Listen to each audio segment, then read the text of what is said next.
So now let's see how we can work around with comments block inside of wordpress.com. So let's say you want to go ahead and display out some comments that you have. In that case, you can simply go around over here in between two blocks, let's say for example, and then click on the plus button. So once you go ahead, you can simply go around and type in comments, and you can see that comments block is an option. So once you go around over here, you can see that right now there is no comments, as you can see right here.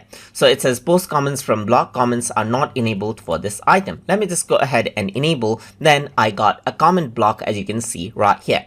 So let me just go ahead and save this out right here. And once I do that, I can simply go ahead and then see the preview. And here you can see that this is an option to go ahead and add a comment. So let's just go around and say sample comment right here. You can even go ahead and you can see that the users have an option to format it, add a link to it, and they can simply go ahead and leave a comment right here just like this by submitting it right here. And then you can see the comment right here just like this, and you can simply go ahead and reply to the comment as well just like this. So this is how you can go ahead and make your posts more interactive as well just like this. So if I were to go ahead and refresh this page, the comments will still stay right there.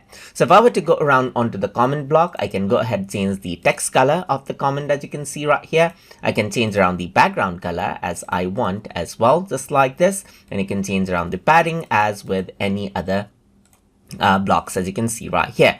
Like you can go ahead and change around the radius. And if I were to go ahead and save this, I can simply go around onto preview. And then what happens is that the changes are implemented and you see the comments block just like this accordingly, as you can see right there. So that is how you can utilize the comments block inside of wordpress.com. So I hope you guys learned something as always. And as always, please like, comment, share, and subscribe.